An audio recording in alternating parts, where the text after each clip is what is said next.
I think, and I've been saying this, and I will continue to say it, that this is the biggest story in America right now. There's a lot of stories in America. Obviously, the pandemic is still a problem and still going on. But to me, like Ty and I said yesterday, if it quacks like a duck, it's a duck.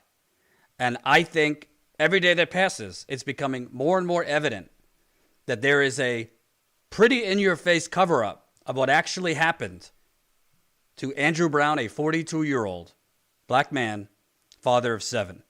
And John, in addition to his coverage last night, where he was threatened with arrest for the crime of asking a police officer a question, let me show you. This is an interview with Andrew Brown's neighbor who witnessed Andrew Brown's execution and who basically says the police are lying.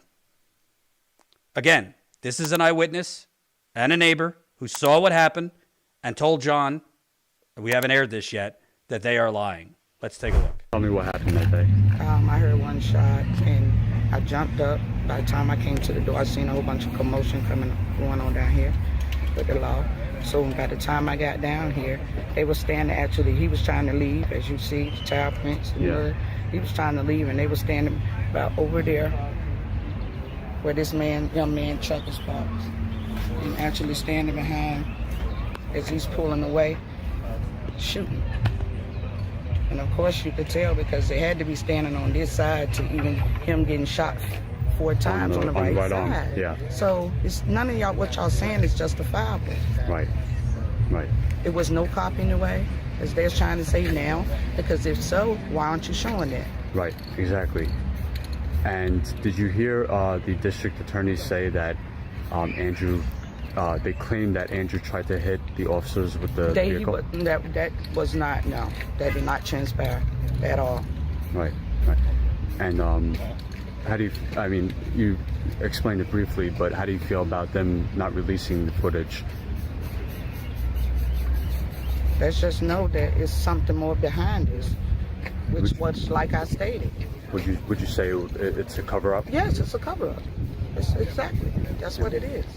I mean, an eighth grader can figure that out. Yeah, right. Yeah, if they have nothing to hide, show us. Show it. Right, exactly. And how long have you been Andrew's neighbor? Well, he's only been here no more than a year, actually. But I've been knowing him all my life. And what can you tell us about Andrew? He was a good guy. Yeah. He was comical, loved his children, you know. Yeah. Family guy, you know. Yeah. He wasn't confrontational, he wasn't violent, didn't carry no weapons, none of that. He didn't even have problems with the young men out in the streets, you know. Yeah. How was he with his kids? He loved his children, loved them, like seriously. Yeah. He moved here to try, you know, to get them to stay with him. Oh, okay. Yeah. Well, I'm sorry you had to experience that and see that. I'm sorry that we're here for this. You're fine. Thank you. That's Andrew Brown's neighbor. I believe her name was Demetria. And that tells a much different picture, much different story, I would say, than what the police there are saying. So, again, let's be very specific here. The police, even though they won't show us the body cam footage, have said that the only reason they started shooting at Andrew Brown was because he started reversing into police, reversing his car into police, and driving his car forward into police. Well, that neighbor said there was no police in front of the car. They were to the side of the car. And when he was reversing, there was no police behind him. So, I don't know. This isn't the only eyewitness who said they were not behind him or in front of him. They were mostly to the side of him, but he did not reverse his car into police. He did not drive forward into police. She said it emphatically. She also said it's a cover-up. She also made the obvious point, which again, the mainstream media, I don't hear CNN demanding the release of the tapes. They signed on to a lawsuit, but I don't hear their anchors screaming and shaming the district attorney in this city and this county? I don't hear it. Do you? I don't hear MSNBC kicking and screaming for them to release this tape. And she made the point that it's just so much common sense. Even you right-wing Blue Lives Matter folks, if you just take a pause from Fox and Breitbart and whatever you listen to, and just think common sense.